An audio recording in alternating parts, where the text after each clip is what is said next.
RLD का NDA से alliance हो गया है और बिजनौर लोकसभा से जो चंदन चौहान को टिकट दिया गया है। पहले आरएलडी के सिंबल पे ही मीरापुर विधानसभा से चुनाव लड़े और जीत हासिल की।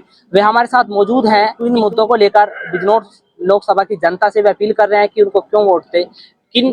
सबसे पहले तो आपका खोजी न्यूज में स्वागत है। बहुत बहुत धन्यवाद। किन मुद्दों को लेकर आप जनता के बीच जा रहे हैं?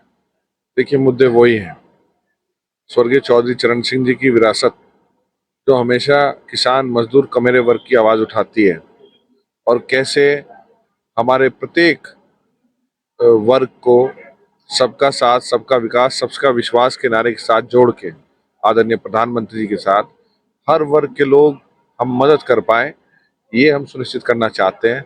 मैं आशा करता हूं कि राष्ट्रीय लोकदल और भारतीय जनता पार्टी के प्रत्येक कार्यकर्ता ये विश्वास दिला के तमाम मतदाताओं को आने वाले समय में एनडीए गठबंधन में बिजनौर लोकसभा में नए कीर्तिमान लिखने का काम करेंगे। अच्छा, क्या जरूरतें हैं जो बिजनौर लोकसभा की, कौन से वे बड़े काम हैं जो होने चाहिए और आपके द्वारा कराएंगे, क्योंकि आप जनसंपर्क लगातार कर रहे हैं, गांव दर गांव जा रहे हैं? देखिए, बिजनौर लोकसभा का डेमोग्राफिक अगर देखेंगे आप, ये 5 विधानसभा, 3 जनपद और लगभग 17.5 लाख मतदाताओं के रूप में फैली हुई है। हर इलाके की अलग समस्या है। खादर से लगे क्षेत्र में बाढ़ आने के कारण है, दिक्कत है। मोहना शुगर माल के जैसे लगातार हम भी संघर्षरत थे। 65 करोड़ रुपए उसके अपग्रेडेशन के आदरणीय योगी जी ने वो रिलीज भी कर दिए। वहाँ मिल की समस्या है।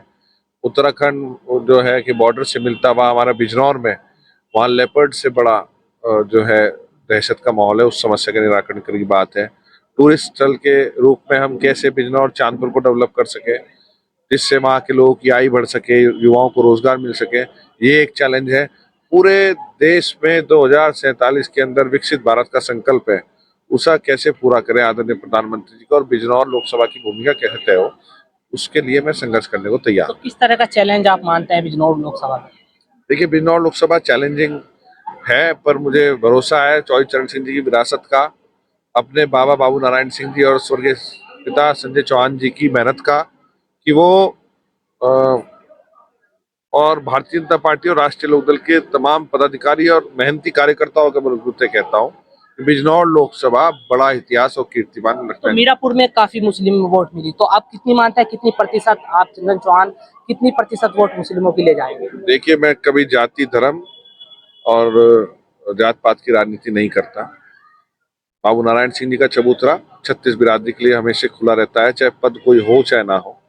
सबका साथ, सबका विकास, सबका विश्वास जीत के मुझे पूरा भरोसा है 36 की 36 बिरादरियों का समर्थन हमें मिलेगा और सबको साथ लेके एनडीए गठबंधन 400 पार का लक्ष्य को प्राप्त करेगा। विधानसभा चुनाव में आपने जीत हासिल की मीरापुर से, लेकिन अब बिजनौर लोकसभा से आपको टिकट दिया गया, तो क्या अंतर मानते हैं? क्योंकि पहले तो भाजपा के खिलाफ लगातार उनकी बातें, जो काम नहीं किए जा रहे थे, लेकिन अब क्या जनता को बताया जा रहा है? क्या अंतर दोनों में मानते हैं चुनाव में आप? देखिए, जनता भूमिका तय करती है। हमारी भूमिका जनता ने विपक्ष की भूमिका तय करी थी जब हम चुनाव में गए थे। आज एनडीए के साथ जुड़ के ये जो राजनीतिक व्यवस्था है सारी, इसमें हम राजनीति में संघर्ष करते हैं, मतदाताओं के बीच जाते हैं, चुनाव लड़ते हैं। ये सिर्फ इसलिए करते हैं कि सत्ता में भागीदार होके किस तरीके से अपने लोगों का कल्याण कर सकें।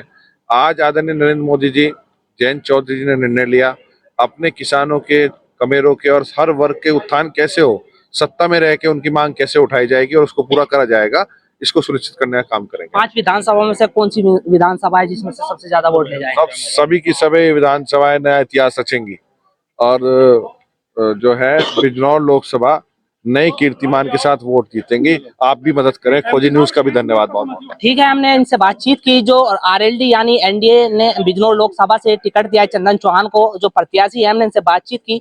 गांव दर गांव जनसंपर्क कर रहे हैं। हमने इनसे बातचीत की, इन्होंने क्या बताया सुनाई आपने। देखते रहिए खोजी न्यूज, मैं आपके साथ